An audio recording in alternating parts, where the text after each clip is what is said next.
சஞ்சீவ் நல்லா இருக்கியாடா? நல்லா இருக்கேன்டா. நீ எப்படா இருக்க சுரேஷ்? நான் நல்லா இருக்கேன். நான் நேற்று எங்க தாத்தா வீட்டுக்கு போனேன்டா. எங்க தாத்தா விடுகதை கேட்டாங்கடா. விடுகதையை கேட்க எனக்கு சிரிப்பா வந்துச்சுடா. அந்த சிரிப்பான விடுகதைய அவன்கிட்ட கேட்கவாடா? சரி கேளுடா சஞ்சீவன். அங்க உன் குளிரான விலங்கு எதிரா சுரேஷ்? கண்டுபிடிச்சிட்டேன், பனிக்கரடி தானே. சூப்பரா நண்பா. உண்ண முடியாத காரம் எதிராசிரியர்.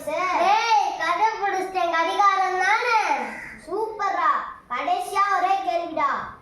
விலை மதிப்பான கீரை எதிராசிரியர். தெரியலையடா. என்னடா இது கூட தெரியலையா? பொன்னாங்கண்ணி கீரை தான்டா. சரி அப்ப நானும் உன்கிட்ட சில சிரிப்பான விடுகதைகள் கேட்கவாடா? கேளா. சரி, வெட்ட முடியாத காய்